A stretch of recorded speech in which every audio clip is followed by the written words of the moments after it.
السلام عليكم ورحمة الله وبركاته. ازيكم حبايب قلبي؟ عاملين ايه؟ يا رب تكونوا بخير وفي اتم صحة واحسن حال. هنعمل النهاردة حلويات من حلويات رمضان. هنعمل نوعين من الكنافة، النوع اللي احنا متعودين عليه من زمان، نوع بالمكسرات، وهنعمل كمان كنافة بالمانجا. هنعملهم النهاردة بطريقة سهلة وبسيطة جدا، ان شاء الله تكون سهلة وبسيطة على قلبكم وهتعجبكم ان شاء الله. حبايب قلبي، انا هنا معايا نص كيلو من الكنافة. امسكه كده اقطعه. انا كنت جايبه صابح، لو انتي هتعجبني عايزاها تبقى متفرفته قوي ممكن تجيبيها وتبيتيها في الفريزر الليله وبعد كده تعمليها تاني يوم. انا هنا قطعتها على قدر الامكان، ومعايا هنا كوبايه سمنه، دي سمنه نباتي وعلى سمنه بلدي مخلطاهم، يعني الكوبايه نص سمنه بلدي ونص سمنه نباتي. ومعايا كمان مكسرات فول وزبيب وجوز هند. هاخد كده نص كمية الكنافة، معايا الصينية دهنها كده بالسمنة. هوزع كده نص كمية الكنافة وهضغط عليها كويس جدا، وهاخدها دلوقتي على الأرض وهفضل أضغط عليها جامد لحد ما تبقى بالشكل ده. وبعدين هوزع بقى كده ايه المكسرات بتاعتي، كتري وبلاش تستخسري زي ما بيقولوا، علشان خاطر الحلويات بتاعتنا بتحب المكسرات الكتير. ورمضان بقى ايه، رمضان ده شهر الحاجات الحلوة وشهر الإحسان وشهر الخير.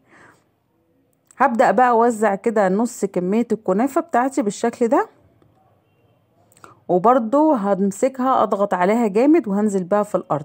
باقي كمية السمنة اوزعها بالشكل دوت. انا دلوقتي في الوقت ده مشغلة الفرن على درجة حرارة 180. ادخل الصينية على الرف اللي في النص من 30 ل 35 دقيقة، وكل واحد وعلى حسب الفرن اللي عنده، على حسب الفرن اللي عندك. بصوا انا كده خلاص خلصتها، ادخلها الفرن. وتعالوا بقى مع بعض نعمل تاني نوع من انواع الكنافة معانا النهاردة. كنت جايبة قبل كده نص كيلو كنافة، خدت نصه حشيت منه جلاش، وبعد كده النص التاني سبته في الفريزر علشان اعمل بيه كنافة بالمانجا. طلعتها كده على طول من الفريزر وهبدأ افركها الفرك اللي انتوا شايفينه ده لحد لما اخليها ناعمة خالص. بصوا فنشيها كده من بعض وفككيها بالشكل ده كده اهو. افضلي بقى فنشي فيها وفككي فيها وفركي فيها لحد لما تديني فرك ناعم خالص. معايا هنا 3 معالق سكر، هقلبهم كده على الكنافة علشان لما احمرها تديني لون ذهبي حلو وتخليها تحمر معايا بسرعة. هقلبها بقى كده بالسكر، ومعايا كمان نص كوباية سمنة.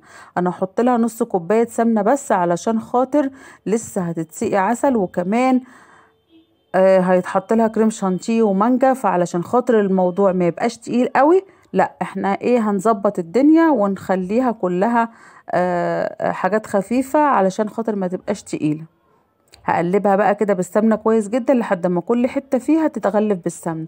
وهجيبها بقى على عين البوتاجاز من فوق، هقلبها وافضل اقلب فيها من وقت للتاني لحد لما تديني اللون الذهبي الجولد الجميل اللي احنا ايه هنشوفه دلوقتي مع بعض. بصوا اهي. هبدأ انزل بقى عليها بنص كوباية عسل. العسل اللي انا عاملاه دوت او الشربات اللي انا عاملاه للكنافة القطايف الجلاش شايلاه في التلاجة، ده جلاش ده عسل تقيل. كوبايتين سكر على كوباية ونص مية، انا عاملة كمية ومعايرها بالكوباية وحطاه في التلاجة بحيث ان انا لما اجي اعمل حلويات الاقي الشربات عندي جاهز. هنزل بقى بكمية الكنافة بتاعتي كده وهوزعها في البايركس بتاعي وهسويها كويس جدا. عايزه تعمليها في الصينيه مفيش مشاكل، اعمليها عندك الصينيه اللي بتتفتح دي اعمليها. وكمان ضربت شويه كريم شانتيه كده، كوبايه كريم شانتيه عليها كوبايه ايه وربع كده ميه مثلجه او لبن. انا عندي ولادي بيحبوا الكريم شانتيه خفيف ما بيحبوش تقيل، فعلشان كده حطيت كوبايه وشويه كده، يعني بتهيالي جت كوبايه وربع او كوبايه ونص زي ما انتم شايفينه كده. وجبت كمان منجايه من الفريزر وقطعتها مكعبات. انت لو عايزه تقطعيها بقى شرايح كده وتعملي الرسومات بقى ووردة وتظبطيها وتجرنشيها، جرنشيها على ذوقك. انا هنا قطعتها مكعبات على حسب ما احنا متعودين. هوزع بقى كمية المانجا بتاعتي بالشكل ده لحد لما اوزعها كده في البايركس كله واخلص كمية المانجا بتاعتي. عايزه اقول لكم كان طعمها جميل جدا في منتهى الجمال. يا رب الفيديو النهارده يعجبكم، ولو عجبكم اضغطوا لي بقى لايك لوصفتنا النهارده. معايا بقى شويه سيرب كده بالفرشه وهفضل امع كده بقى على الايه على المانجا علشان خاطر ما تسودش مني ولونها ما يغمقش. وفعلا فضلت لاخر قطعه زي ما هي. بصوا حبايب قلب، انا طلعت هنا صينيه الكنافه وسقيتها بالسيرب، وهبدا اقلبها بقى كده في الطبق التقديم.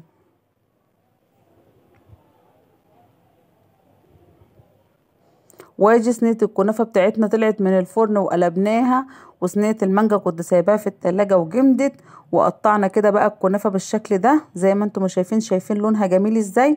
قلبتها وطلعت بالشكل التحفة القمر ده، وطعمها كان في منتهى الجمال. عايزة اقول لكم تحفة جميلة جدا جدا جدا. اتمنى ان انتوا تجربوها وتقولوا لي رأيكم.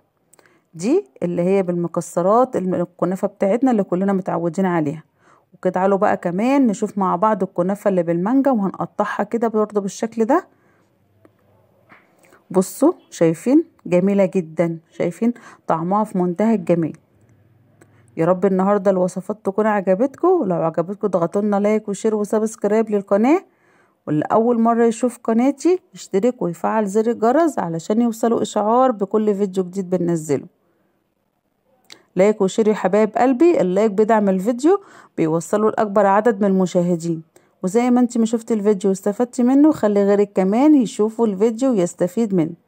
استودعكم في رعاية الله وأمنه، والسلام عليكم ورحمة الله وبركاته.